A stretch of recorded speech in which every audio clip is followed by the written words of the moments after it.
du savoir, monde du savoir, pas seulement pour les enfants. Bonjour à vous, curieux explorateurs, dans la ville de l'intelligence artificielle. J'ai expliqué qu'inventer un nouveau médicament pouvait demander plus de temps que toute la scolarité d'une personne et coûter des sommes inimaginables. Heureusement, aujourd'hui, il existe un allié puissant qui peut accélérer ce processus des centaines de fois. J'ai invité tout le monde à découvrir comment l'intelligence artificielle transforme le monde de la médecine en aidant les chercheurs à trouver de nouveaux médicaments qui sauvent des vies à une vitesse record. Je les ai emmenés dans le laboratoire du futur. Dans le labyrinthe des algorithmes, j'ai rencontré Pico-Souris et Cyber-Hérisson.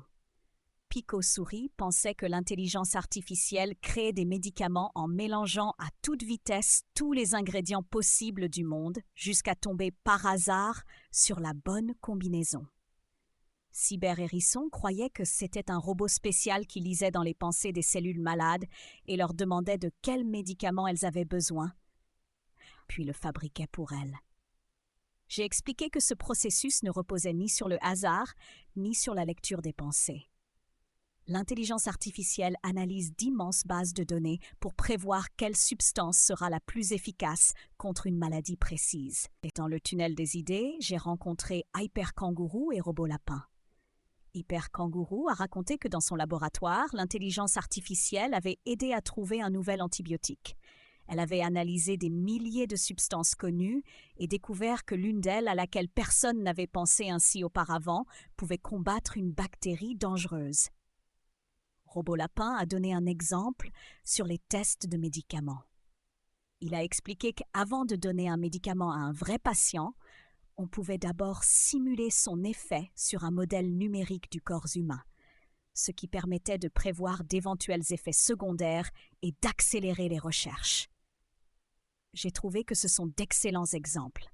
L'intelligence artificielle peut trouver de nouveaux usages pour d'anciennes substances et créer des environnements virtuels pour tester en toute sécurité, ce qui change complètement la façon de créer des médicaments.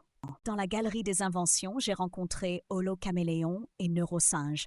Je leur ai demandé ce qu'ils savaient sur la découverte de médicaments grâce à l'intelligence artificielle. Holocaméléon a expliqué que l'intelligence artificielle pouvait prévoir comment une molécule allait interagir avec les protéines du corps humain, ce qui permettait de trouver rapidement des candidats potentiels pour de nouveaux médicaments. Neurosinge a ajouté que grâce à l'intelligence artificielle, les chercheurs pouvaient mieux comprendre comment les maladies agissent au niveau moléculaire, ce qui permet de concevoir des médicaments ciblés qui s'attaquent précisément à la source du problème. Je les ai félicités pour leur connaissance et j'ai résumé que la capacité à prévoir les interactions moléculaires et à analyser les données génétiques fait de l'intelligence artificielle un outil révolutionnaire en pharmacologie. Chers explorateurs, aujourd'hui nous avons vu comment l'intelligence artificielle accélère la lutte contre les maladies. Nous avons compris que, grâce à sa capacité d'analyse et de prévision, elle aide les chercheurs à trouver et à concevoir de nouveaux médicaments efficaces à une vitesse record.